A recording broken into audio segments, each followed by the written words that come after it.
Mom dad, मुझे बात करनी है आप लोगों से।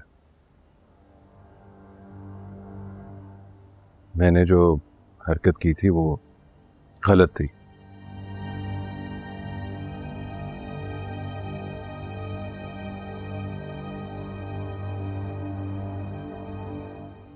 I am sorry.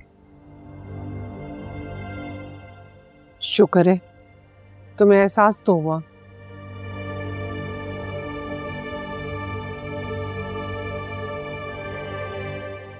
वरना वो लड़की तुम्हारे हवासों पर इस कदर छाई हुई थी, अच्छे बुरे की तमीज तुम बिल्कुल ही भूल गए थे।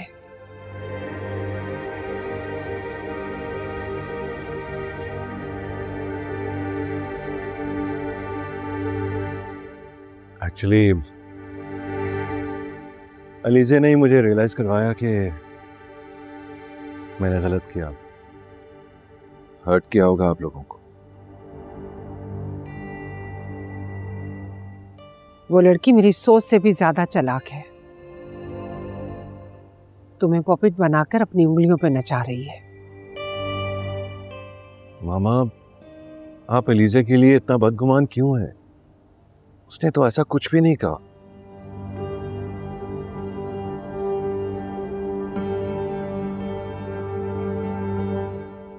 बल्कि वो तो यहां तक कह रही थी कि अगर आप दोनों नहीं मानेंगे तो हम दोनों अलग हो जाते।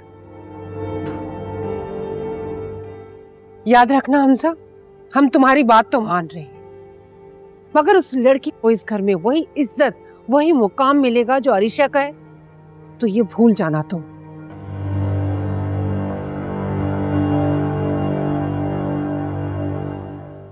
ना ही वो मेरी मनचाही है, ना ही मैंने उसे दिल से कबूल किया है।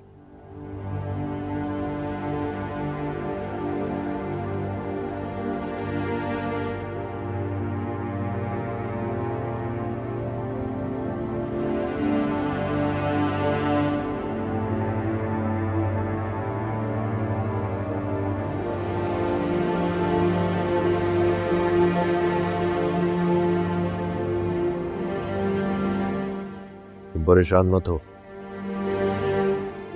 मैं उसको समझा दूंगा। डैड, अलीज़े बहुत अच्छी लड़की है। मामा नफरत की ऐनक उतार के उसे देखेंगी तो समझ जाएंगी, और देखना मेरी चॉइस पे फख्र भी करेंगी। बहरहाल जो होना था सो हो गया। कल तुम अलीज़े से बात करो और निकाह की डेट फिक्स करो, जो भी तुम दोनों को सूट करता है। ठीक, हम शामिल हो जाएंगे। ये क्या कह रहे हैं आप डैड? क्या मतलब है आपका? क्यों, मैंने कोई अनहोनी बात कही है? जब सब कुछ तय है, तुम दोनों ने मिलकर कर लिया है, तो इतनी फॉर्मेलिटीज करने की क्या जरूरत है? नहीं डैड, कुछ भी तो तय नहीं हुआ हम दोनों के दरमियान। देखिए, मैं अलीज़े को इस घर की इज्जत बनाकर लेकर आना चाहता हूं, इज्जत से रुखसत करके, आके चोरी छुपे जिस तरह कोई गुनाह किया हो। आपको बकायदा जाके उसका हाथ मांगना होगा। यानी उसी से जाके उसका हाथ मांग लो ना, उसका कोई आगे है ना कोई पीछे है। डैड ऐसा ही है ना, अब जब उसके माँ बाप नहीं है, ना ही कोई रिश्तेदार है, तो उसी से जाके बात करनी होगी ना। डैड देखें, मैंने आपको सॉरी तो कह दिया, लेकिन ये सब कुछ करने पे आपने ही मुझे मजबूर किया था। अगर आप पहले मेरी बात मान लेते तो मुझे ये सब कुछ ना करना पड़ता।